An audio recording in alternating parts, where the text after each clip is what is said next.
Yo guys, yo guys, yo guys, yo guys. It is Old Man G here, back again. With some transfer talk. Now, Tom is coming. Tom is coming. Tom is coming. Tom is coming, guys. Tom is definitely coming soon. Oops, sorry, let me just quickly maximize this. So you probably want to see more of Fabrizio. Oops. What have I done? Sorry, guys. 1 second. But yeah, Tom is coming. Tom is coming. Tom is coming, guys. But what we'll do in the interim is basically just sort of react slash discuss the latest news from Fabrizio, and then Tom will basically give us a bit more information about how things go down. But if you're listening, guys, if you're new to the channel, so like, share, and subscribe to Red Devil Studio. Follow us on Twitter at We United and smash the notification button for the latest Manchester news and more. Shout out Turkey Austria, by the way. Turkey Austria was a fantastic game. It was a fantastic game of football. Probably arguably the best US game of the tournament. So, but yeah, for those who are watching, Tom will be coming shortly to join the stream. But I thought I would just get things kicking because we do have some news from Fabrizio Romano. Actually, a few updates today. So the first, obviously, you see this latest tweet from Fabrizio saying Matthius de Ligt has given green light to Manchester United move after direct contacts with his camp. Personal terms not an issue as his agent. Pimenta is only negotiating with Man United. Priority for the player.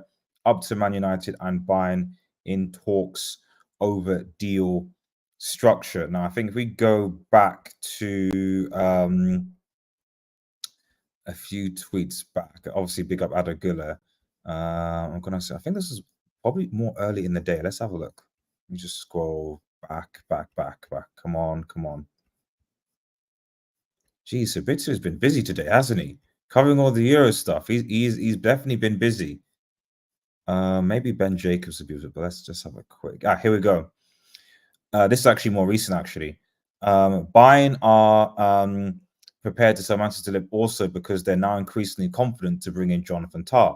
Bayern for the next proposal to buy, which I think is Leverkusen, could be the right one to get the green light and close the deal. Tah can't wait to join Bayern. So effectively, it seems just what we know, and obviously I'm sure Tom. Oh, and speak as though Tom has arrived. Let me bring in Tom in to discuss this news. Give me 2 seconds. Yo, Tom, thanks for joining, buddy. Yeah, no worries, G. Apologies. No, it's okay. It's okay, man. It's okay. Thanks.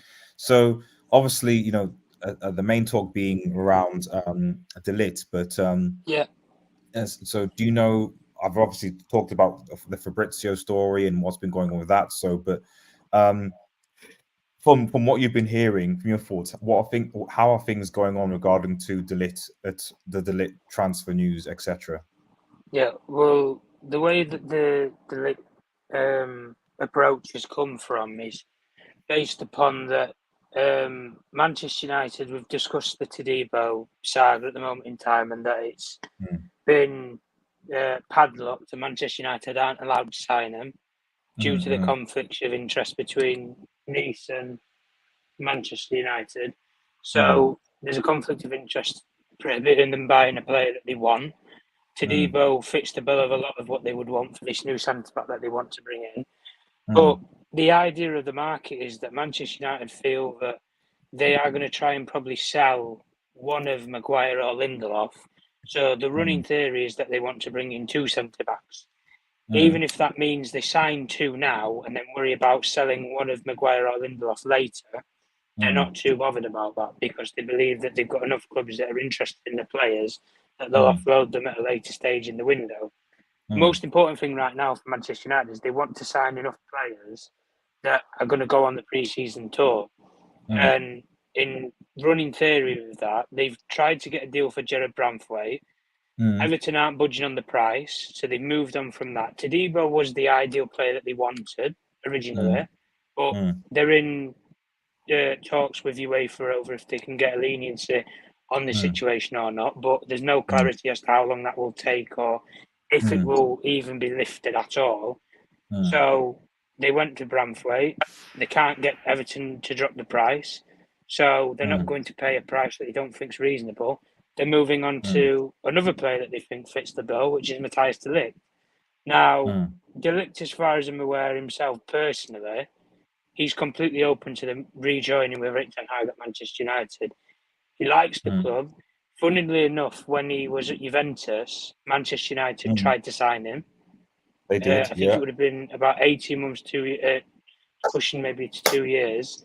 They tried to sign him when he was at Juventus on a permanent deal. Juventus at the time didn't need to sell him, and they considered him a key player, and he'd only recently joined Juventus at the time as well. They even tried as far to get him on loan, but the loan agreement fee that Juventus wanted at the time, Manchester United couldn't afford in a January window. They were looking at trying to get him on loan in a January window, and they couldn't get him on loan for the figures that they were offering. So Man United have made approaches to try and sign the guy before. He understands this and he knows this. But the one thing that is kind of in clockwork right now, and I said this on Jarvis' stream yesterday when we was discussing about de Ligt, was that the way that it's kind of working with United at the moment is the players that they're targeting are all on international duty. So like Ugarte, de Ligt, Joshua Zirkzee, these they're all on international duty, whether at Euros or Copa America. So United are only dealing with their agencies and their representatives. They've not actually dealt with the players personally. But the way that it's working is the club have got great feedback from the agents to say that their clients want to come to Manchester United. And the way the de Ligt deal's kind of working at the moment is de Ligt wants this move that badly. He's willing to drop his wages from 180,000 to come to 150,000, which visits into the remit of what Manchester United want to pay for players in and around between like 100 and 200,000 pounds as a wage package for a player that they want to sign and inevitably in this window. But if they can get them for lesser wages, they're going to try and do so. But the one thing that I know with de Ligt anyway is a player that Manchester United rate very highly. He's one of the players that's been on the list for numerous scouting reports in the past. And he's a player that they're targeting heavily now because they haven't been able to get other deals over the line. And people might look at that and say that's maybe going for the second or third option. I think it's just a case of Manchester United are targeting a similar profile of player that they want, but they feel that they can get a better price and a better deal for a player like de Ligt. And the difference with de Ligt and, say, Bramthwaite is de Ligt's played at the highest level. He's played in big football clubs. He's got experience in different leagues. But I think the biggest thing that goes in his favour as well is he's got leadership experience. He has been a captain. He has led a team before. And Manchester United, the one thing that they've lacked over the last couple of years is leadership. So bringing a player who has all those credentials is a good thing. But in the sense of it, the summary of it is that United want de Ligt. They've negotiated with his agency, and his agency is prepared to only work with Manchester United based upon that's what their client wants. So de Ligt wants to move to Manchester United if it can be done. Bayern Munich want to sell him, and what Fabrizio is saying is correct, because they have a running theory that they are inevitably going to sign Jonathan Tah from Bayer Leverkusen. So a spot can free up in the squad. And the best way that I could sound it is that Bayern Munich fans don't want Matthias de Ligt to leave because they think he's a top player. But Manchester United know that he's a top player. He had a very good start to his career at Ajax. They think that he was very good at Juventus, and they don't think that Bayern is the right club to settle him into because of all the different characters that are in that dressing room, the likes of your Thomas Mullers, your Kimmichs. He doesn't feel like that there is a space in that squad to thrive in. Whereas if he comes to Manchester United, where it lacks leadership, and Manchester United understand that, they feel that they're going to be a good fit for both the player and the club. And at the end of the day, like Jarvis said earlier, just took the words out of my mouth, the manager and the player know each other. And that connection will work very well, I think, going forward, because Ten Hag knows what he's going to get in this player. But the difference is, it's not just Ten Hag who's putting his neck on the line this time. The whole recruitment team agree with him on this player. Because if they didn't agree with him on this player, they wouldn't sign him because he's not in control of transfers anymore. That's the difference. He has an opinion, he has a say, but the final decision goes with the bookmakers above him. And the bookmakers above him and the figures that are above him believe that Matthias de Ligt is a perfect candidate to be a new centre-half at Manchester United. And this, you get to the point where United now are speaking with Bayern Munich because they know that the player wants to come. They know that the fees with the player aren't going to be an issue in terms of his terms and his wages. So the only thing left is United want to just negotiate a deal. And just to, I guess, to summarise on that, the price United were looking at was kind of in the region of around what they bid the first time for Jared Bramthwaite, 35, 40 million pounds, which in hindsight for what Bayern are asking for in around 50 million euros, I think United and Bayern in that sense is more likely of a compromise coming for this deal than there was the Bramthwaite deal, because Bayern do want to sell him for a reasonable price and they are willing to negotiate, whereas Everton didn't negotiate, they weren't willing to negotiate, and that was that. But United aren't waiting around. They're going to move for players that they want. But I wouldn't expect this deal to be done or finalised in any sense until the Euros is over or the Netherlands are out of the tournament completely. If Netherlands are out of the tournament and all the Euros finishes, if they get that far to the final, that's when this move will then become apparent. And the exact same thing with Joshua Zirkzee, who's with the Netherlands as well. Thanks for that, Tom. Thanks for that. I appreciate you just like summarizing the whole thing and just bringing clarity to the whole situation. Because if I'm honest, I didn't really, not saying I didn't take it seriously, but I didn't really pay attention to the story until like Fabrizio, Jacobs, etc. You know, so started sort of talking about it. I mean, there's a lot of people, myself included, because you know I've always been a De Ligt, how can I say, critic. Let's put it that way. So I think that. And it's only my personal opinion, so those are listening, don't hate. But you know, I felt that yes, he had a good performance. He was good for, you know, had a good performance for that season at Ajax. But for the amount of money he went to Juventus, I thought he was overpriced. I think Juventus, I didn't really see the quality there, especially given the fact that Serie A is supposed to be a defensive, you know, league. I didn't necessarily see the qualities there. Obviously, then goes to Bayern Munich and doesn't seem, that it kind of worked out there. And the very fact that he kind of really wants to leave Bayern Munich tells me something. So there are a few, I almost felt like when I've seen this transfer come up, it almost felt like this is like a Glazer-esque sort of signing, in that, you know, here we have a player who's got, you know, a high profile, who's, you know, basically cut price now and wants to come to Manchester United, and it's going to be on semi-decent wages, although I appreciate he's going to be taking a wage cut. And it's like, it's not like I've not seen that before. So there is a part of me, and I don't think I'm the only one that is kind of thinking, okay, how is this going to work from a player who has really struggled to make a name for himself at big clubs, Juventus, Bayern Munich? You know, is he going to come to Manchester United and really establish himself in the Premier League when he struggled to do so in the Bundesliga and Serie A? You know, but I don't know what's your thoughts on that, Tom? Yeah, you know, I get the perception of what some people think of with Matthias de Ligt, based upon that he has been at two big football clubs, and people will say that he's underwhelmed, or, you know, he's not maybe lived up to his price tag that he had at the time. But at the end of the day, players can't dictate their prices. That's valued based upon what their club believes that they're valued at. And at the end of the day, United have targeted the options. And I think when you look at the profile of players that they have targeted, Bramthwaite, Todibo, and Matthias de Ligt, I think there is a little bit of a pattern. And that pattern is that they want a big, strong, domineering defender. That's the pattern that they're going down. They've lost that they feel probably with Varane. They've lost the height at the back, but also the calmness with defending. But all three of those players that I just mentioned have those credentials of a Raphael Varane, but they've not done it consistently over years or proven it when they get to a big football club. The difference with De Ligt is he's had those opportunities at clubs, and fair enough, he's not maybe delivered.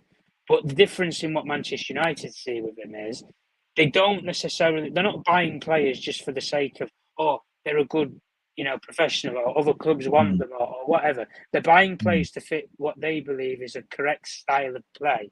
And if Matthias de Ligt fits that style of play, irrespective if he's had successes or failures in his career, if they believe that he can fit that style, then they're going to buy players that fit that style. Some of these players that Man United might end up signing or linked to might not be fan favourites in the beginning, but they might win you over when they come to this football club. That's the difference. You don't know what's going to happen. The thing with De Ligt, though, that I would more warm to if I'm looking at it from a fan view's perspective is that the one thing that United have lacked for years is they've lacked leadership in all aspects of the team. Bringing a guy in who has been a captain, albeit he has won trophies, even if you want to categorise it at Ajax and Juventus, he has won trophies to the level of standards what some players maybe haven't done in the game. But the difference with the guy is he will bring those credentials to Manchester United. Where you look at United's team, and we discussed this a couple of years. It was last season when Maguire was stripped to the captaincy, and everybody's looking at his team and thinking, who the fuck's going to be Manchester United captain? We was having a mass debate about it in terms of, is it Fernandes? Is it Casemiro? Is it Martinez? Is it De Gea at the time? Who's going to be the captain going forward? Matthias de Ligt, if he's in Manchester United, would be one of those names that people would probably be pointing towards because he does show those leadership qualities and he has been a captain before. That's the difference. So you're buying not only just the player, but I think the leadership that he can bring to this team as well is a good thing. But the pattern, like Jarvis says, the pattern is that you want to build a young, vibrant squad for the present and for the future. And at the end of the day, even if you look at De Ligt's age, people are going to say that he's failed at Juventus or Bayern. He's still 24. 24 years old, you can still develop and you can still change. The fact that he had the seasons that he did at Ajax and he was a captain and a leader at 21 years old should tell you something about the guy. He's clearly got something there with him and he's grounded. But he's had a couple of experiences in Europe now. And maybe he just wants to come to a club and properly settle, mould and gel in. But at the end of the day, Man United are buying players that fit the style. And Matthias de Ligt fits the bill of what they want in terms of a player who's going to fit that style going forward. So that's why they're targeting him. And like Jarvis put in the comments before, I saw that you put it in the comments before anyway, the theory is that United will try and sign 2 centre-backs. So if they do end up selling Maguire or Lindelof, Jared Branthwaite is probably the other ideal player that they want to try and get. But they can't get him until Everton budge on the price tag. And if they're not going to budge on the price tag, Manchester United will not sign Jared Branthwaite. That's the decision. That's already been made. So, and unless, like you say, they get the clause with UEFA overturned over the Todibo deal because they can't sign him, unless they get some sort of resolution over that, Todibo's not an option and he's a non-starter. So, at the end of the day, I think United are looking at it and thinking, let's sign one of our targets early and now if we can get them, which De Ligt is a deal that looks reasonable and that they can do. But I think the more important thing for United fans is I've not heard Man United fans complain about the price for this deal. That's the one thing that I think is a lot more reasonable about this deal is that it's not for stupid money. Man United come 12 months ago to sign Matthias de Ligt. Bayern Munich would have said about 70, 80 million euros. But because they want rid of him to free up a spot in the squad, and also that Manchester United are now run differently, there is almost a theory of that Man United aren't really pushed about in the market anymore. They'll pay a fair price, but they won't pay stupid prices. And De Ligt, in that like I said, TG, in the package of it, he fits the age profile, he fits the model, he fits the style of play, and he also fits into that price tag bracket that they're willing to pay. So when everything aligns together, that's the players that they will target. And De Ligt's one of those players that fits everything that they want. So at the end of the day, I think that it can only be seen as probably a positive thing based upon if it doesn't work out, you're not going to complain saying you spent £80 million on the guy. But that's fair. At the end of the day, what a lot of people, another way that I would have looked at it is De Ligt better than a lot of these centre backs that are in this squad right now? You probably argue and say yes. Is he better than Maguire? Probably. Lindelof, Kwambala, Evans. The only other one that you maybe could argue that he's not as good as is Martinez, or he might be on the same level as Martinez. And that's Manchester United centre-backs options right now. So even bringing the guy in, he's still better than what you've got already. So I don't really think there can be that many complaints. And still, he's at the age where he can still be developed. So who knows? He might turn out to be a much better player than what people have perceived of him or see of him right now. I think that's fair. I think that's fair. I think that's fair, Tom. Big up Zotan TV says De Ligt for 50 million is a better than say Potent Brave for 65, 70, 20 Brave for 45 would perfect 75 star. Yep. Although they're still obviously working on this whole can we get him, can we not type of a deal there. Whether that will be solved, I'm not sure. G Best 107. Good evening, mate. Hope you're doing well. I'm live from the George Best Stadium myself. That is, I mean, let me show you. Let's see, so that everyone can see that number 7. That's George Best in the background. You can't see his face actually, so apologies for that. So, but anyway, so a big up, bro, and a big up Jarvis as well, man. So what is so do you know anything about why it is that De Ligt wants to leave Bayern Munich, how the kind of like what the discussions that potentially been not going on between Ten Hag and De Ligt, like do you have any sort of information around that, Tom? Well, more towards the relationship with Bayern Munich. He's got a good relationship with the new hierarchy that run Bayern Munich. A lot of the players, when the new hierarchy took over at Bayern from the old regime, the funny thing was De Ligt and his agent didn't actually have a good relationship with the previous regime that actually brought him to the club. Now, the reasoning behind that was the coach wanted him more than the hierarchy did. But the hierarchy backed the coach's decision on who they wanted to sign, which was Matthias De Ligt at the time. So, in terms of now, he's got a good relationship with the people that run the club up above him, which I think that spells a good deal, because if he wants to leave, I think they're going to be more reasonable with him and his agent because of that respect and that mutual harmony that they have collectively. But also, in the way that I said it with the club, they need to free up a spot because they want to sign Jonathan Tah. And out of the centre-backs that they have right now, Eric Dyer, they believe, has had a very good season and he's settled in quite well into the group. Kim Min-jae, they still believe, is a good player that can be developed. And they believe that under the new coach, Vincent Kompany, he might get a better opportunity and stint in the team.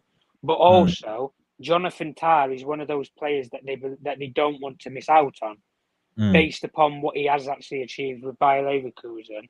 And again, what I was just saying before, G, he's a leadership character. That's the one thing that Bayern rate about Jonathan Tah, in the same way that Manchester United rate more so with De Ligt. So, in terms of the ins and outs of it, Bayern want rid of him, not in a negative kind of way, but they want rid of him in terms of it frees up a spot for who they believe will be a better player and a better fit for them. And that's just the way that they're trying to stabilise their future going forward, in the same way that United are. But Manchester United, the one thing that they heard was they was actually surprised when Bayern put the valuation at 50 million euros. They was actually shocked that it wasn't higher, just because they believe that De Ligt is such a top player and he's at the age where he can still improve. So even if you don't think he's good enough right now, like Bayern believe that they've got better options out there like Tah, who will be better for them in the future than De Ligt, they believe that he's just at that age where he might not be good at your club, but if he fits in and he's in a comfortable environment, like he was at Ajax, with the coach there, which was Erik Ten Hag, you can see what you can get the best of him. And that was when he was 20 years old. So at the end of the day, we could potentially still see improvements and we could see better, but the better has to come going forward for both parties. And for both parties, the best solution for that is to go forward and try and pursue a deal which mutually benefits everybody. And in this sense, De Ligt wants to come to Manchester United. Manchester United want him, and Bayern Munich are prepared to do a deal.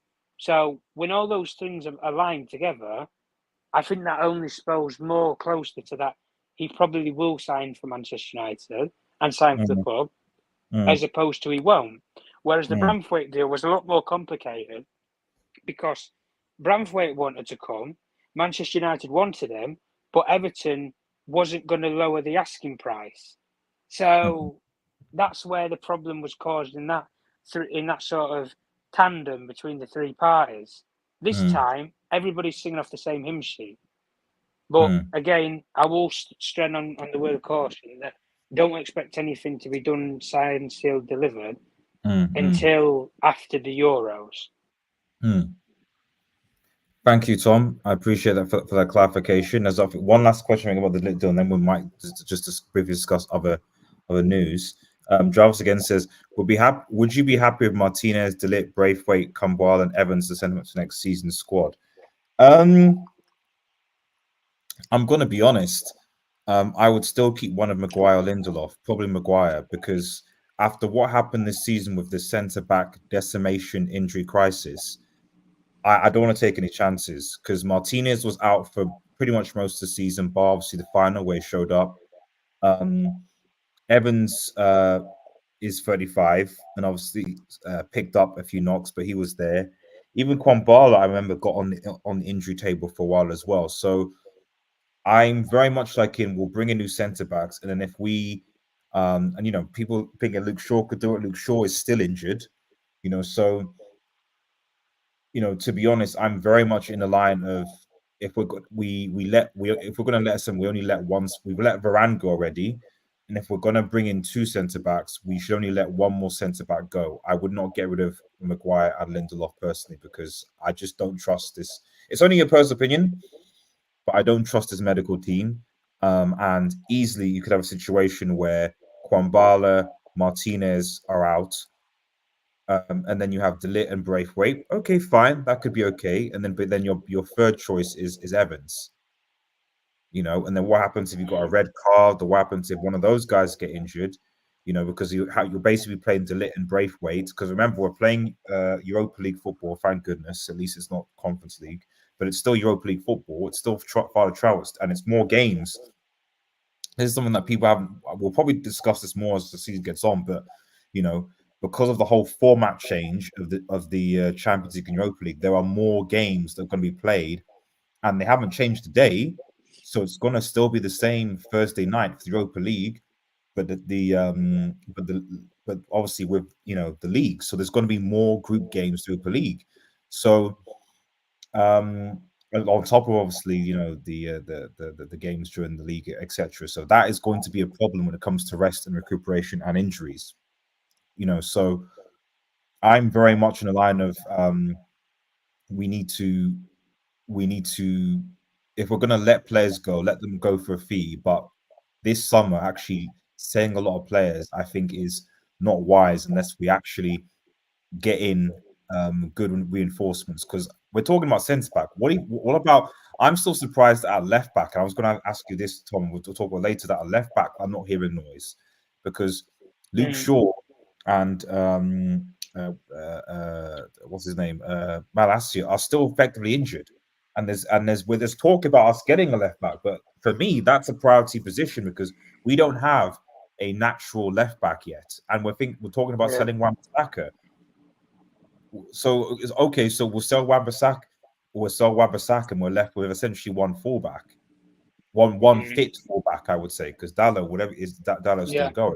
No, so sign the players first. I'd rather us have more players on a take so we can have multiple ones than going into a season underprepared with less.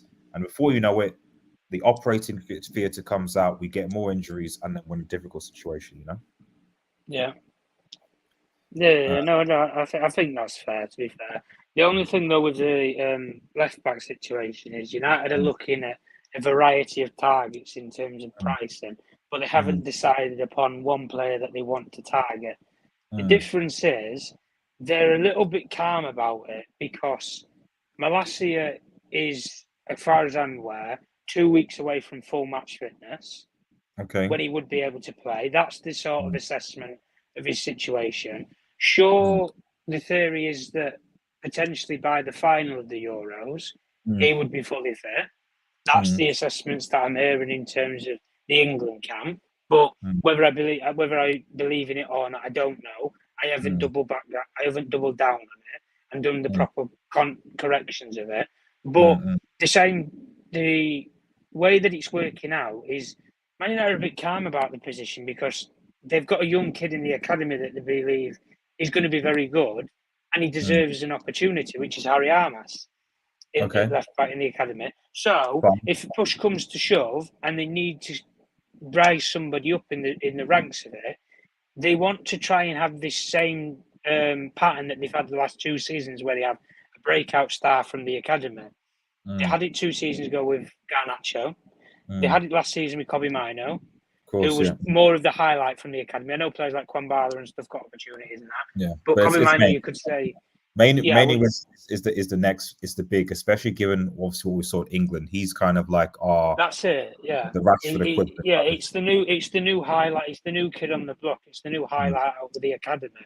And Harry Armas, if he got the opportunity, could be that next season for Manchester United. But the difference is, they look at it and they believe that they have bigger problems than left back because they've already lost Varane. The running theory is they're going to sell one of Maguire or Lindelof anyway, so they have to sign at least one, if not 2 centre-backs by the end of the window. And the difference is they could sign 2 centre-halves. They've got Harry Armas at left-back if they need him to play from the academy and rise him up through the ranks. Martinez can also fill in at left-back. Delo can fill on one side if you need him to. There is players that can be moved around and switched around a bit. It's not a problem. It's not a problem, and I don't necessarily think it's something that they want to do inevitably if push come to shove. But it gives them options, and the way that I believe anyway with the fullbacks is going to be concerned. If United buy any fullbacks, it's going to come from sales from those positions. So whatever they sell for players, they're going to reinvest into buying a player in that position. So inevitably, like you're saying, G, if they do sell Wan-Bissaka in the end, whatever money they raise for him will probably define the quality of player that they end up buying in that position. Whether it be a younger player, a profile player, a household name, whatever it is, that's the player that they will probably target. But fullbacks coming into this window, barring a left back, they wanted a young left back. That was the profile that I've heard and that a lot of people have heard, is that they want a young left back. I don't know about height. I don't know about ability in the final third. All I know is that they want a young left back. So I would say that's more of a development player. And a development player you normally sign for anywhere between 5 to say £20 million, kind of like what they did with Malacia 2 years ago.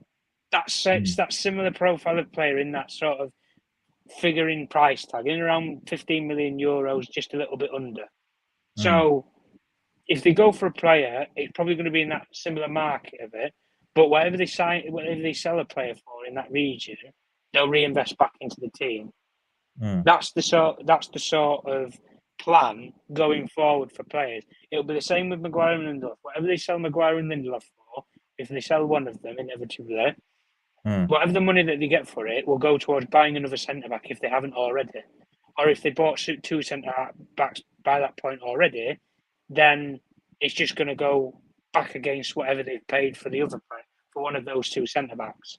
Which, listen, if you get anywhere pushing towards 25 to 30 million for either of Maguire or Lindelof, that's nearly 3/4 of your Ligt money already. So you've almost got one in, got one out. But I would say that De Ligt's a much better player than those two are in any sense for Manchester United. That's the difference. Thanks for that, Tom. I appreciate it for the update. And obviously, for those watching, if you're watching, obviously over 20 people watching here, please like the vid, subscribe to Red Devil Story, post on Twitter. And obviously, if you have any questions for myself or Tom regarding transfer to Lit, please let us know. So yeah, so just maybe shying away from Lit. I mean, have you heard anything, Tom, regarding other transfers around Manchester United? How close we are, what the links are, etc. Like, what's the latest news? I mean, obviously, well, actually, no, before we even go into that, because I was going to contact you about Dan Ashworth, obviously that being agreed. I was busy with work and extra, so I haven't actually gone live with that. But I would like to just see your take on Dan Ashworth and Okay. what's, and obviously the fact that because we thought this was going to be take some time because of the valuation and all the rest of it. So can you kind Yeah. of take me through, or take the people listening through um, how and or why um, Mm. Manchester United somehow got this arrangement with Newcastle sorted? What was the situation with Newcastle, and what was the situation Yeah. with Manchester United? So with the football PSR financial um, accounts for Mm, the year, they actually, for last season's accounts, sorry, they end mm, at the start of July, on the 1st of July. mm, So mm, Manchester United have known this for a while, and they know Newcastle have PSR trouble. So they've mm, almost used it as a bit of a leverage against them because they have mm, financial difficulties to say we're not going to pay you 20 million, and if mm, we take you, if we have to take you to court, we'll take you to court. But the difference is, if Man United take Newcastle to court through arbitration and mm, paid on Ashworth legal fees, and mm, United came out better at the better end of it, they don't have to fork out stupid money for Dan Ashworth anyway, if any, mm, because the mm, arbitration might prohibit that. They don't have to pay hardly anything, or they have to pay an undisclosed fee, which might be like something like £1 million, as mm, opposed to what Newcastle wanted, which was 20 million. So mm, the way that the deal worked was that Newcastle, it was on Sunday, which would have been the 30th of June.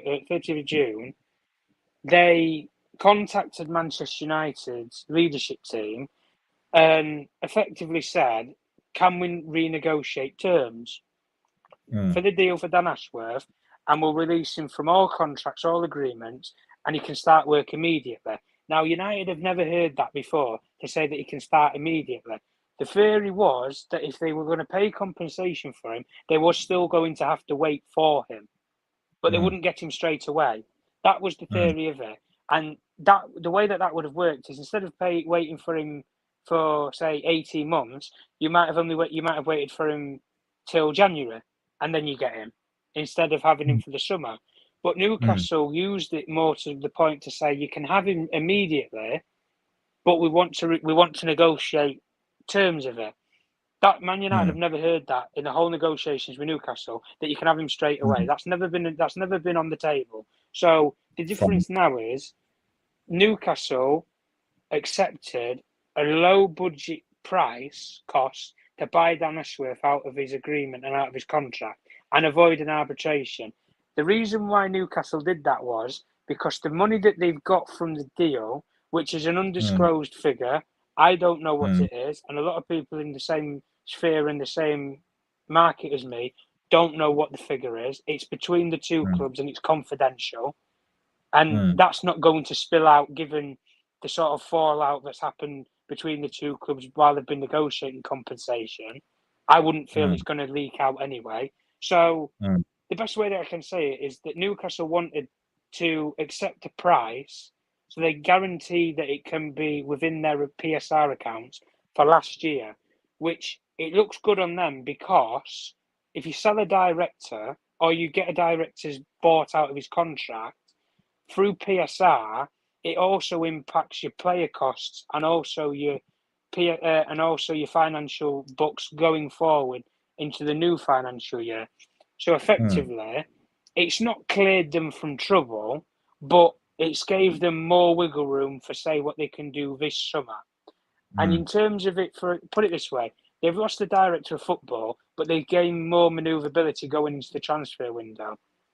Newcastle see that more as a positive for them because they can impact what can happen in their squad now. Whereas if they keep Dan Ashworth in this saga that they have right now, and he's not working for them, he's just on gardening leave, he's not influencing any decisions or anything for their club, what's the point in keeping him? There's no point in keeping him and just having to pay him.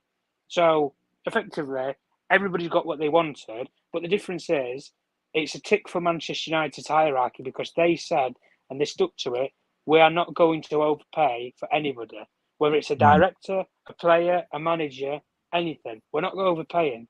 We'll pay what we believe is a fair price. We're Manchester United. And as much as clubs will come to us and give this Manchester United tax bollocks, that's gone now. That's the way that Ineos have run Manchester United, and that's the way that they've gone for all these players that they're negotiating right now. And all these agents, they're saying, it's a new Manchester United. You deal with us sensibly, not stupidly. We're not bankers, we're football people. We understand how this works. So do a proper deal with us, do a football deal, not a financial deal. And effectively, that's how Manchester United have worked it. And if I had to be honest, if I had to make a guess, I would probably say they've paid around 5 million because it's not 50, it's not 20 that they wanted, but it's also enough to the point where it'll impact Newcastle's budget so that they can spend a bit in the market going into next season. Fine. But everybody's happy. Man United have got Dan Ashworth, which they wanted inevitably, but they've got him straight away, which they didn't believe that they were getting anyway. And then effectively from there, Manchester United have now got their whole senior leadership team in place. And following on from that, they've also appointed Christian Vivel as a director of recruitment, which I think is a very good appointment, based upon his credentials in terms of talent ID, recruitment of Eastern European players, but also his multi-club knowledge network that he has with his ties with the Red Bull Football Group. So he knows how the multi-club model works. And that's vital to Manchester United to have that knowledge and experience. And another point just to make anyway, Christian Vivel was actually on Newcastle's listings to replace Dan Ashworth as the director of football. So they've almost picked the guy that Newcastle wanted anyway, and they've tied him down to Manchester United. He's on a short-term contract, Torbjorn, but there's no terms to say that he won't sign on for longer. It's just a short-term fix, potentially a long-term gain to gain him more in the long term if he does a good job. But effectively what it means is that Dan Ashworth now is in the building. He does have control over the recruitment department of Manchester United. So it's full steam ahead. United are going forward with what they believe is a future plan to get Manchester United back to the top.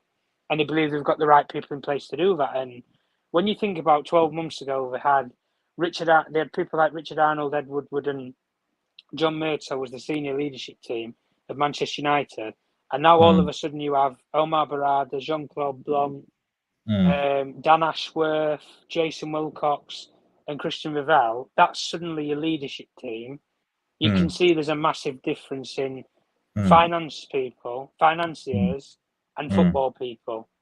And that can only benefit Manchester United going forward. Just one last thing, obviously, on Dan Ashworth. So how do you see obviously the fact they've got Dan Ashworth now, how do you see that recruitment impacting Manchester United's transfer window in terms of sales and strategy, etc., going forward? Sorry, in terms of how is it going to influence it? Is that what you're saying? Yeah, exactly. Yeah, because obviously we didn't, as you said, we didn't think that he were going to get him right now. So the fact that we've got him right now in the middle of like a transfer window with obviously quite some time left for the season to start. How do you think that it will affect the strategy at Manchester United, at least up until next season? Yeah, well, the one thing that I've always learned when I've asked people in the football world, what is Dan Ashworth like? Like, what is his remit? What sort of characteristics does he have? Is he the talent ID expert? Does he identify players, etc.? The one thing that I've been told is he doesn't recruit the players per se. the Dan Ashworth that I've heard of anyway, that he's so much of an influence and he's very good at a sporting director's role is, he identifies the right people who pick the best talents out there in football. He's almost a guy who will come into your club, lead the team, but he will have his own team underneath him, which he believes is the best in their field.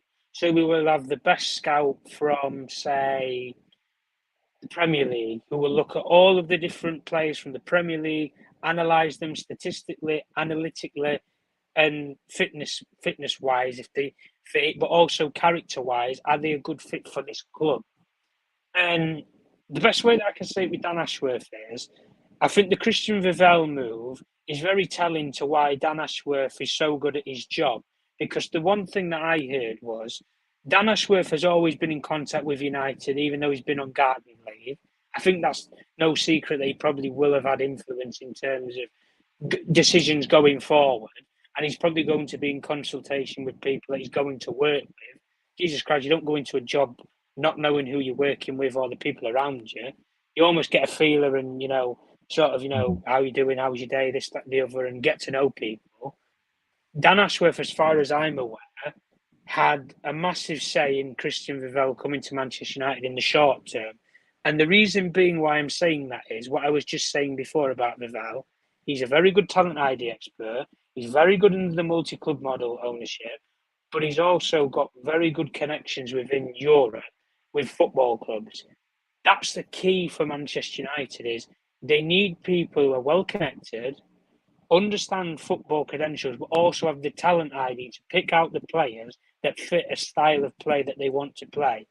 Vivell fits that bill, and Dan Ashworth was a key leader into saying Vivell is a brilliant candidate. We have to bring him to Manchester United, and he will work as part of my team. That's the saying, and that's the way that it's kind of worked. But Vivell himself, he could have run his own team at Newcastle. Instead, he chose to come to Manchester United and work under this structure and regime, which he feels more comfortable in. So, at the end of the day, with Ashworth, the influence that he'll have over this window is he's appointed somebody who he believes will give him the help that he needs in identifying the correct players to buy, but also he believes he's going to have a very good relationship with Vivell because their ambitions align in the same vision, because they believe that analytics is very important in football nowadays to recruit the best players, but also you need to know what character and what person you are actually buying. It's not just about are they good on a football pitch and are good with the football at the feet. Are they the right character to bring this football club or not? And I think Dan Ashworth in the last 12 months probably proved that that was a failure at Newcastle because of the Tonali deal. But he almost wants to correct that at Manchester United by saying, well, I didn't have the authority at Newcastle to sign and bring people in. Whereas at Manchester United, I do have that authority to do so. So I'm going to take it up and do it. And Vivell, again, like I say, fits the bill of what they want. So at the end of the day, in terms of all these football people coming in now, Dan Ashworth effectively runs all the departments of it. And he has all of his understudies, like Jason Wilcox, who's a technical director now, and Christian Vivell. Those two people are going to drip feed the information back up to Dan Ashworth, who will then effectively make a final decision on if everything feels right and everything looks right. He will take it to Omar Barada and say, this is correct, Omar. This is the perfect player. Please contact who you need to from Juventus, Ajax, whoever, what club, and buy us this player because he fits what we want. And then that goes on to Omar Barada as the CEO to go and do that for them. But this is the thing that United fans didn't have 12 months ago. They didn't have a team that was working together and was well understood each other, but also they all had the same ambition, which was to get a football club to the top. That was the problem. Richard Arnold was a financial director. He wasn't a CEO. He knew how to run finance of a business. And that's all that Manchester United was seen as, a business. John Murtough had no football credibility or experience at the highest level. He didn't have connections. He didn't have relationships. He didn't have anything. The fact that Manchester United are negotiating for 3 deals for players right now, and they're getting more progress for it now, G, than when John Murtough was going on private planes to Juventus, Barcelona, all over and meeting people face to face, and he still couldn't land any deals. That should prove a lot to people. These people, they don't need to get on a private plane to go and see these people. They have these people in the phone book. John Murtough didn't have that. He had to go meet these people because he didn't know them. That's the difference. Whereas these people have crossed paths with other directors at football clubs and other sporting directors. Yeah. So it's easy to make these connections when you already know the people that run those clubs. That's the difference. So at the end of the day, people like Dan Ashworth, it's a good appointment in the sense of he knows what he's doing. And everywhere that he's gone, whether it be when he was at Brighton, when he was at the FA, or whether when he's been at Newcastle, he's had a massive impact and an influence over those clubs. And you could say that all three of those clubs or organisations, like the FA, since the old regime that they've had was toxic, like under Chris Hughton at Brighton, he was toxic. He changed and evolved that club. The FA was toxic before he evolved it. And then you look at the England squad now, because people are actually interested and give a shit about England going to a tournament now. They didn't maybe 5-6 years ago because they didn't have the belief they could win anything. So again now at Newcastle went from a relegation contender team to the Champions League in the space of 12 months. Dan Ashworth had an influence over how they managed to do that by appointing the right coach, by appointing the right players, by bringing in the right recruitment. And this now he comes to Manchester United. I think he's going to do the same thing, and he's already made that step forward now by bringing in someone like Vivell, who in my opinion, anyway, G, which is my personal opinion, I think Chelsea later down the line, I think they're going to realise that they made a very big mistake because when they've kept Stewart and I can't remember the guy is at Brighton, the two guys that run Chelsea now anyway that ran Brighton before, Lawrence Stewart, they've brought those two people in and they trust those two people over Christian Vivell. But Vivell's done it at a much higher level in Europe, whereas they've only done it at Brighton. Yes. And they let Vivell go. Based upon that assessment, they believe that two brains is better than one. But like I say, with someone like Vivell, he's had the experience, he's done it, he's proven it. And would I say he's Manchester United level? Yes. That's the difference. And when Ralph Rangnick was at Manchester United, Vivell's name was mentioned before as well. So it's a name that they're familiar with as well. No, thanks, Dr. Tom. I appreciate that. And yeah, I mean, maybe in a separate show, we'll have I'll be interested to see your thoughts on how basically Chelsea are handling. I might get HH on or something. We'll have like a talk about how exactly Chelsea are handling things behind the scenes, because it's all in well to clown them for the performances, etc. Although they still end up finishing 6th last season, but just how long term, what exactly is the plan, all that type of stuff would be an interesting talk. Stephanie says 18 likes, 90. Yeah, guys, come on, let's get to at least let's get to at least 25 likes. So there's about 30 people watching now. Let's at least get to 25 likes. If you are watching, please like the vid, and subscribe if you're new to the channel. Just finally, Tom, obviously we talked a bit about Dan Ashworth, so let's just run up with the latest Manchester United transfer news regarding additional signings outside of Ligt. So Xerxes, for example, Braithwaite, or any other players that are currently linked to Manchester United. Do you have any news around that, Tom? Yeah, well, again, like I was saying with the Ligt deal, and I've said this before about the Xerxes deal as well. Xerxes is prepared to come to United. United have a very good relationship with his agency. So United believe that the release clause fee with Bologna is fair. They've made contact with Bologna and basically said, well, they've been open with the hierarchy of the club and said, we have spoken to Joshua Xerxes' agency. The personal terms aren't going to be a disagreement. If we were to pay your asking price in the release clause fee, would you allow us to activate it? And Bologna have said yes, so long as you meet the price evaluation of the release clause. And Manchester United have said, well, when we're ready and prepared to move for the deal, we'll move for it. But the difference with the Xerxes release clause was it was only active yesterday. After the 1st of July, the release clause for his contract was active. Every club knew about it, that wanted to know, knew that he had a release clause in his contract, but it was only active from yesterday. And like I'm saying again now with the Ligt deal, it's the same thing for Joshua Zirkzee, who was away with the Dutch national team as well at the Euros. As soon as that Euros finishes, I would expect Joshua Zirkzee to probably his release clause to be triggered by Manchester United or by another club. He's that sought after in Europe as a player. That is too.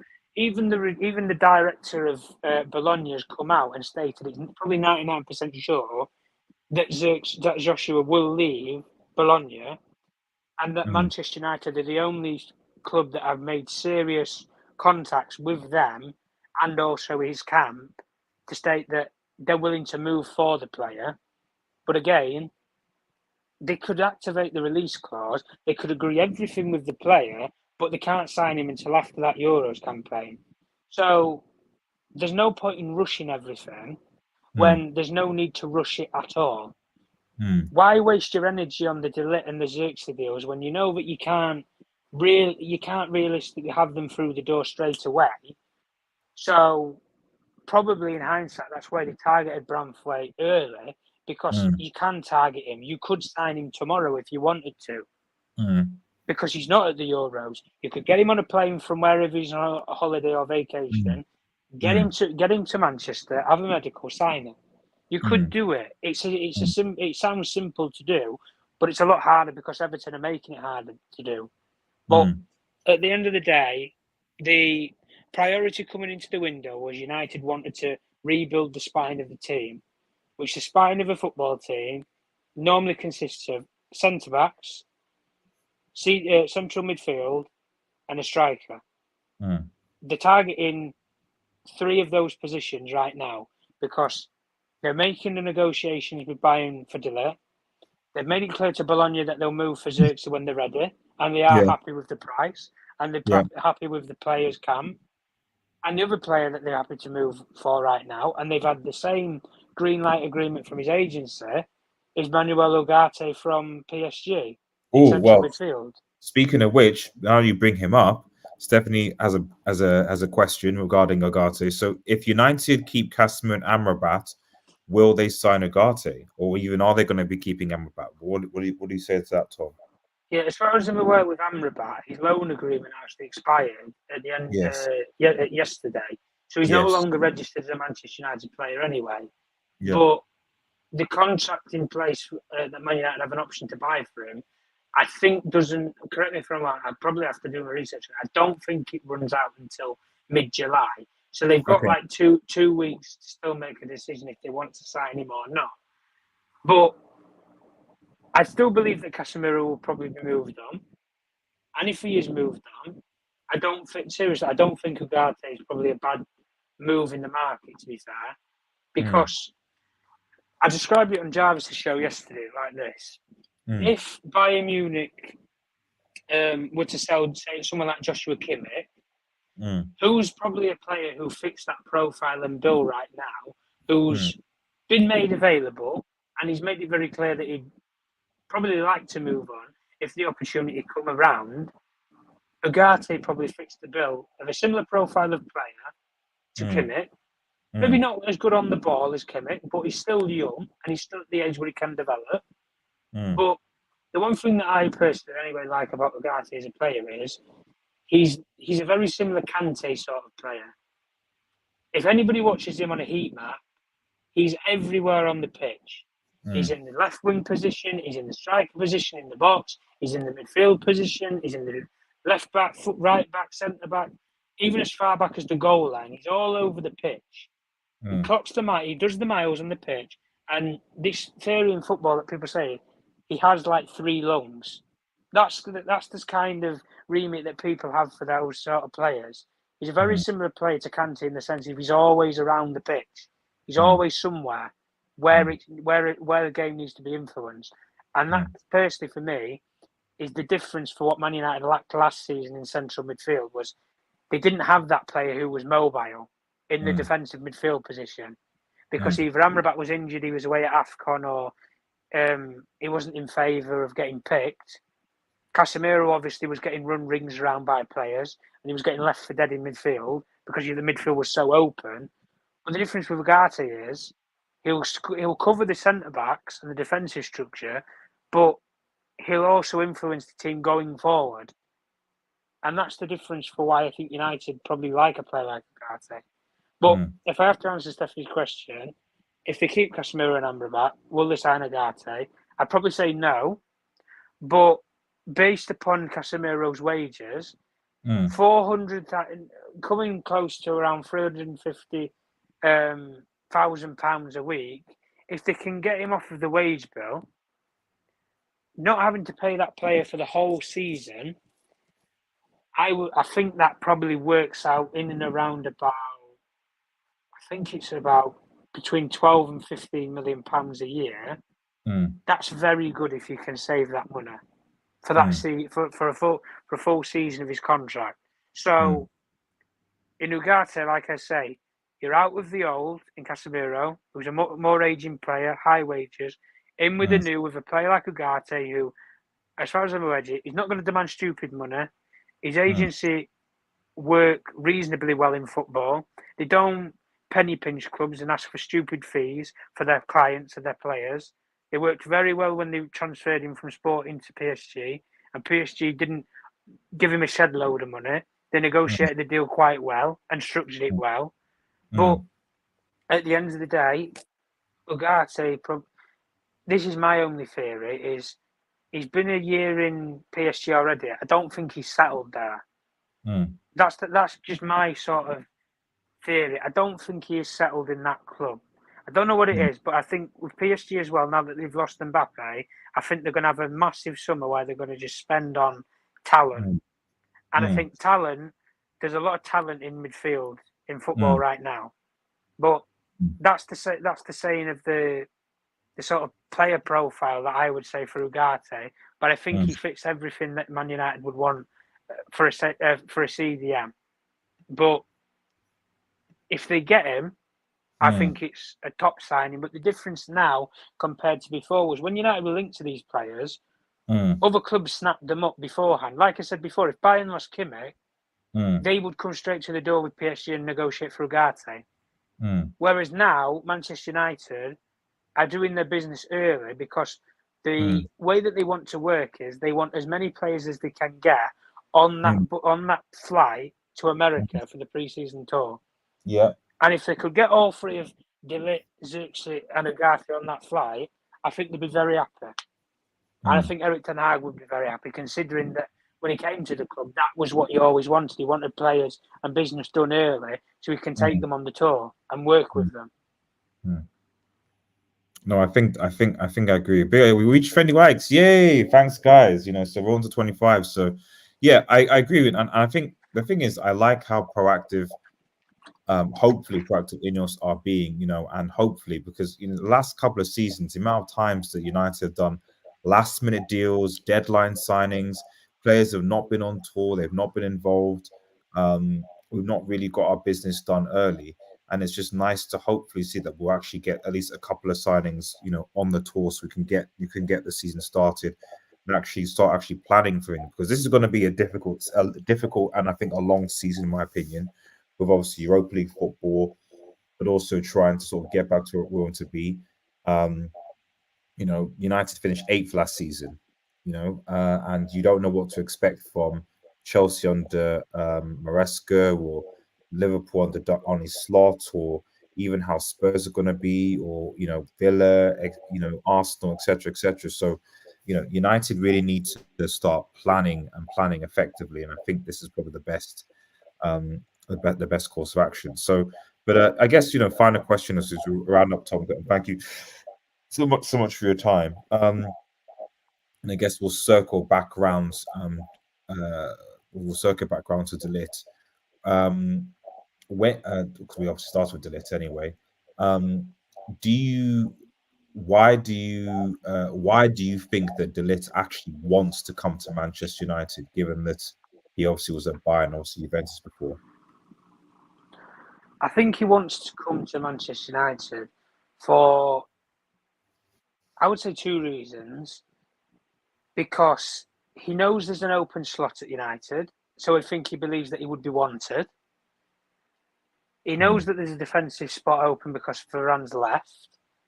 But I also believe, obviously he's got a good relationship with the manager, Ten Hag, from when they worked together at Ajax.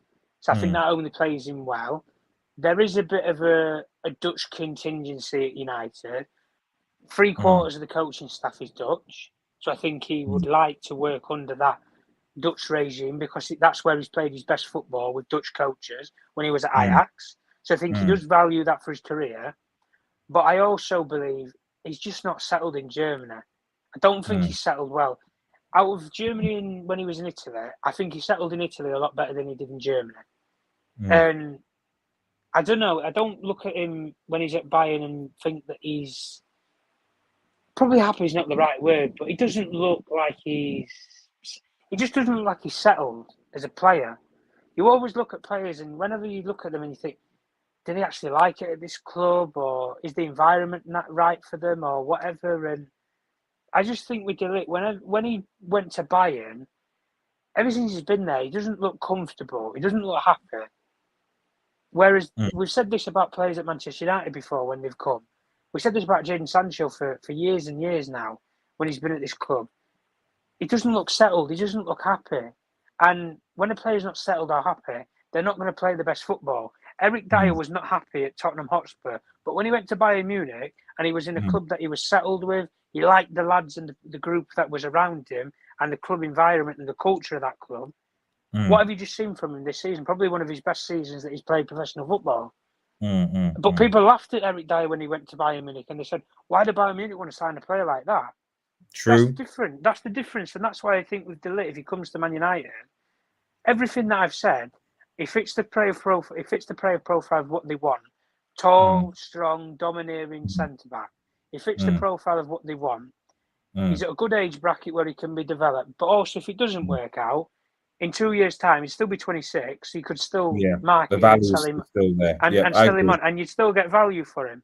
Value in this deal, if they get him for in and around 40 million euros or 40 million pounds, in and around that figure, I think it's good value market for centre backs that you're paying right now. And at the end of the day, if you buy this player for the price that you do, he manages to settle in with the coaches and the group that's around him right now. I think it can only be a beneficiary thing for Man United going forward. The difference is when De Ligt was at Manchester, when he was at Ajax, he had a very good connection with a lot of those players in that team. And the biggest point was he led that team when he was 20, 21 years old. If he comes to Manchester United, he's in a team if he played at right centre-back, he's next to somebody who I believe he would have a very good connection with. Because Martinez's character and the sort of passion that he shows to his teammates, I think is the sort of thing that De Ligt thrives off of. Having a partner next to him he believes he can die with. And what we said about for years, Man United lost that partnership it would have been 2013, when Ferdinand and Vidic, that sort of partnership that United had, collapsed and it faded away. And they've never really grown those ties back. I think they've got 1/4 of that tie back with Vidic in Martinez. I do see those similarities between the two. But now they're looking for that Rio Ferdinand sort of figure in player. And De Ligt, I don't think he doesn't compare to it right now. But if you develop him and if he's in the right environment where he believes he can thrive, I don't see why he can't turn into a great player. But it takes a very good coach, a settled football club, and a systemised style of play for a player to thrive in. And I don't think when he went to Juventus he had all three of those things. And I don't think he's got that at Bayern Munich right now. But I think at Manchester United, he's got the setup with the coaches because he's played his best football under this coach before. I think the club probably would suit him based upon the culture that they're trying to evolve into.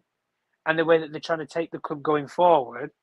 And the final point that I said about was, I just think that coming to Manchester United, he's going to be more settled in a group that he believes that he can have an influence on. He can be a leader figure in the group.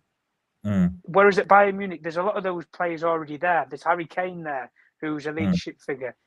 You know, you might laugh at it or whatever. Eric Dyer's quite a character. He's quite a boisterous character in that group. You have Thomas Muller, you have Kimmich, you have Goretzka, you have Manuel Neuer. You have about 5-6 players who already build that leadership team.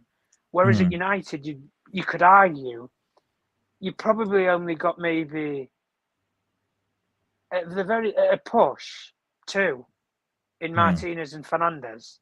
Ligt could probably join that embodiment of those players. And that's what I'm saying. And that's why I'm saying I think it could only be a good deal going forward.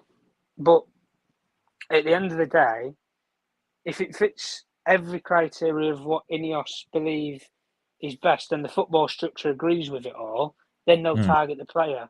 And the only thing is, I trust the credentials of the people that are in charge of this football club right now, because wherever they've been before, they've got a lot of things right at those clubs. Wilcox and Barada, when they worked at the City, got a lot of things right inside of that football club. Fair enough, they maybe didn't run the whole club, but there was a massive influence on that club and that success of that club.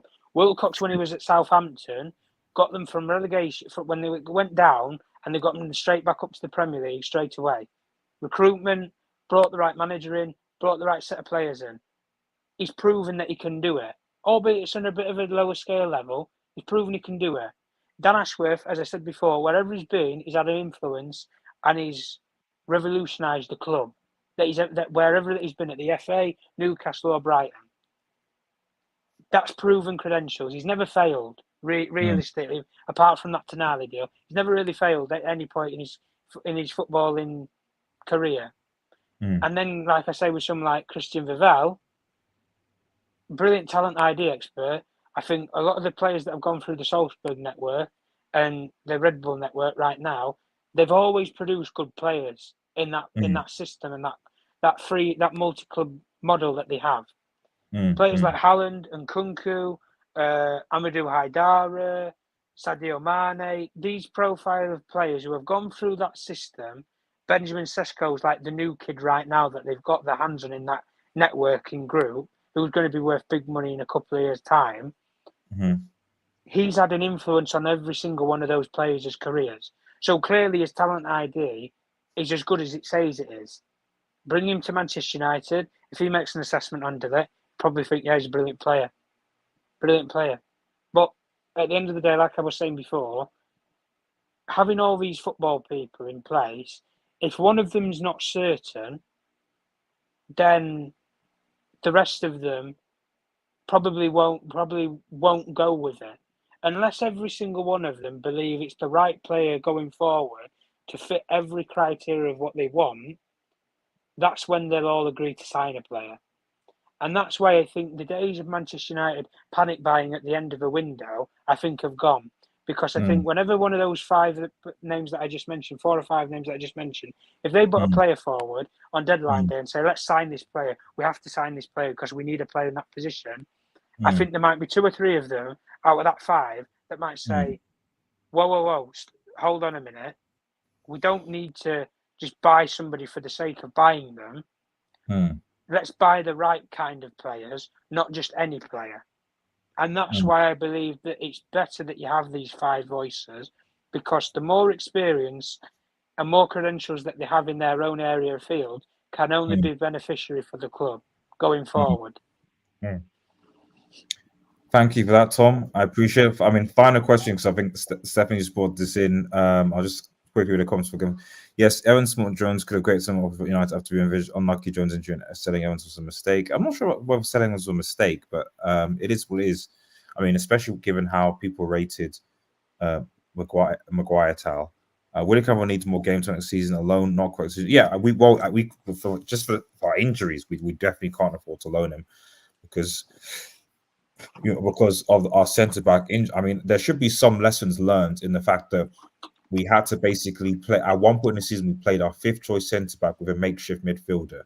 So I think there's got to be some lessons there regarding loaning centre backs. I think I would love to see United tap into less obvious names to market going forward, and even tapping more into South American to market before they could. I agree with that. I agree with that. And hopefully, our scouting network, and hopefully they're considering that under this instead of just basically what the Glazers, Arnold, and Thingy were doing, which was essentially like basically what can sell shirts. Okay, yes, if the manager wants him, fine, but also really, what can really sell shirts? And finally, because we're going to wrap this up now, Stephanie's question says, who will be our number 2 keep next season if Bayern leaves? So, I mean, are you hearing anything about Bayern leaving or stuff, or United going in front of a keeper? Like, what's your take on that, Tom? I've not heard anything concrete about him leaving. There has been a couple of murmurs to say that, well, he's number 1 for his country, which is Turkey. He's number 1 for his country. Why has he not been given any even just cup games, apart from the cup game that he played against Newport? Why has he not been given more opportunities to play this season for Manchester United? The only person that can answer that question is Erik ten Hag. And the way that is he still number 1 for his country? Yeah, he's still number 1. Yeah, he's the Turkish first number 1 goalkeeper right now. I thought it was because the guy who's playing it, because it's what's his name? Because Gunic was in goal today. So was it the question that, like, because it was Gunok in goal today against Austria? So was it that because was it a situation that he was number 1 and then he got dropped because he wasn't playing enough, and then Gunok came in? Was that the situation? Well, if you look at the previous Turkey game, if anybody watched the game, there was a bit of a defensive error between the whole team, and it leaked them a goal from Bayern. It was kind of a Bayern defensive blunder, but I don't know the ins and outs of it regarding that anyway. But the one thing that I've always known was whenever Turkey have called up for their national team, Bayern has always been placed as the number 1 goalkeeper for them. That's the one thing that I've always known. So I would, by that sense, I would say that he is the designated number 1, but they probably rotated the keeper based upon that mistake that was made in the last game. But that's just going off of what I believe anyway. But to answer Stephanie's question of who would be the second goalkeeper if he did leave, well, Tom Heaton today has only just penned another 12 months contract to Manchester United. So if you wanted somebody to come in and be a bit of a safe pair of hands as a backup, I don't think to be fair, I don't think Tom Heaton's a bad goalkeeper. He's had a lot of experience. He's played at a semi-high level. He's got a lot of Premier League experience. I'll give him that. But I think as well for a lot of the younger players in the squad as well, I think if you want maybe a bit of advice, if you've never played for not necessarily Man United, but you've never played like a Premier League game before or anything, and you need maybe somebody to put their arm around you and say, come here, this is what it's like at the high level. You need to be rough, you need to be tough, you need to understand that you are going to get kicked, you are going to get, players that will go out on that football pitch and aim to hurt you, but they'll hurt you in the inevitability that they get the ball first. Like Tom Heaton, he understands that because he's played the game long enough. He's a veteran of the game. So passing that knowledge down to young players, like I was saying last stream that we did about with Johnny Evans when he signed a new contract, was that he will bring that experience down to the younger players so that he'll almost ready the players up. And it's like players like Kwambala, for example, who they need that bit of an arm around the shoulder to say, this league is a lot tougher than any other league. It's very demanding. It's very intense. And if you make one mistake, you won't hear the back of it for probably a month because people will always mention it. And I remember when he made that one mistake and that error at the Bournemouth game, and a lot of Man United fans gave him a bit of stick and a bit of flack and everything. I kind of defended him in a way, was saying that, look, kids are going to make mistakes. They have to, make mistakes at high level football to learn. But at the end of the day, people like Johnny Evans and Tom Heaton and that, they're not going to probably start a lot of games unless there's a massive injury crisis like we had last season. But if push comes to shove, I don't think they're a bad pair of hands to have on standby if you need to go that deep and that far to get players. You saw what Johnny Evans gave you last season. He was a decent player. It was a decent set of hands to cover when you had injuries. Yeah, I true. don't think, and again with Bayern, I don't think he is a bad keeper. I think he's more of a shot stopper than he is a play out from the back style of play keeper. But you don't know what you're going to get with a guy unless you give him chances. Yeah. So when there was all the pressure on Onana when he was making mistakes, and people were saying, put Bayern in there, and let's see what he can bring. He has a game against Newport, bearing in mind that they conceded 2 goals. I don't really think he could have done much about either of the goals. And that's the only game that we've ever seen him play in a Man United shirt at this level. So maybe if he goes on the tour, Ten Hag might give him a couple of games or whatever. We don't know. But we're going to have to wait and see on that part. I've not heard anything about him leaving, but I'd probably say if he did leave, they'll just stick it with Tom Heaton. And I don't think they would sign another goalkeeper. Or they might promote one from the youth to be the third choice. Fair enough, Tom. And thank you so much. And thank you so much for your updates. And thank you everyone for watching. I really, really appreciate it. It's been a while, but it's good to have updates here. Obviously, we will go live when we get the official news that De Ligt has officially gone to Manchester United. So, but we'll just watch this space. Thanks so much for tuning in. If you're new to the channel, remember to like, share, and subscribe to Red Devil Studio. Follow us on Twitter, We Are United X. Watch on Twitch as well as TikTok. Links on description. Make sure you tune into our Euros content as well. I'll be obviously doing the watch longs as well this weekend as well. And obviously, make sure that you check out Tom on @TomJournalist1. Follow him on Twitter, the GOAT journalist when it comes to football YouTube, definitely. Have a nice day, everyone, and cheers. Peace.